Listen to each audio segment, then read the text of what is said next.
Good morning. आज हम पढ़ेंगे भारत का संविधान। भारत के संविधान में टोटल कुल मिलाकर 22 भाग हैं और कुल 395 अनुच्छेद और 12 अनुसूची। तो आज हम भाग 22 है टोटल, उसमें से भाग 1 को पूरा कंप्लीट करना है।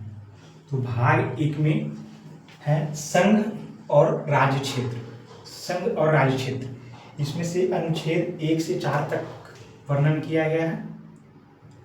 अर्थात भाग 1 में अनुच्छेद 1 से 4 तक बताया गया। तो हम देखते हैं पहला आर्टिकल 1 अनुच्छेद 1 क्या कहता है। आर्टिकल 1 कहता है कि भारत राज्यों का संघ है, अर्थात यूनियन है। मतलब कि भारत से अगर कोई चाहे, कोई भी स्टेट चाहे तो अलग होना चाहे तो वो नहीं हो सकता है, क्योंकि भारत राज्यों का संघ है। तो ये अनुच्छेद 1 में बताया गया कि भारत राज्यों का संघ है, अर्थात वो हमसे टूटकर अलग नहीं हो सकता कोई भी स्टेट।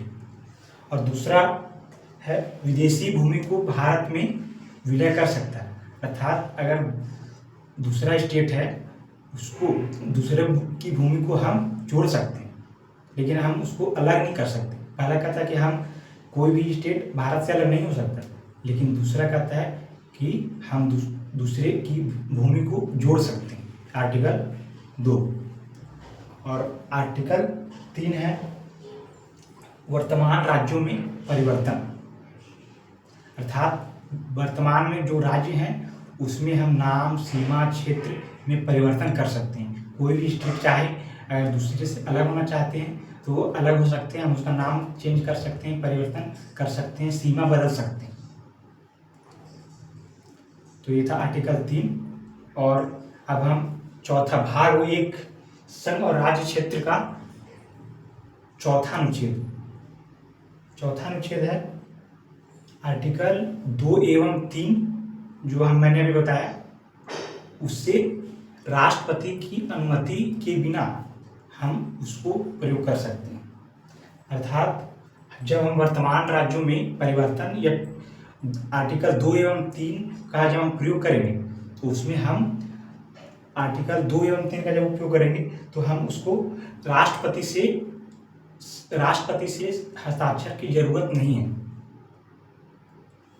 और अनुच्छेद 368 के बाहर रखा गया। अर्थात अनुच्छेद 368 के बाहर भारत भाग 2 में जो आर्टिकल 1 एवं 2 है उसको हम पारित करने में हमें राष्ट्रपति की हस्ताक्षर की आवश्यकता नहीं है, और इसको अनुच्छेद 368 के बाहर रखा गया। अर्थात जो भी आर्टिकल 368 के बाहर रखा जाता है उसमें हमें राष्ट्रपति के हस्ताक्षर की आवश्यकता नहीं हुई है।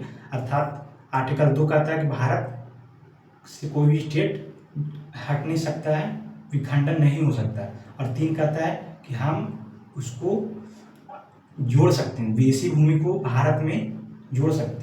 और चौथा कहता है कि भारत में आर्टिकल 2 एवं 3 को प्रयोग करने में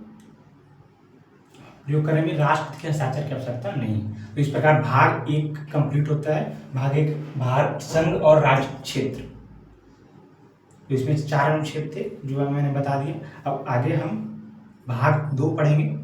तो आज के लिए इतना ही, धन्यवाद।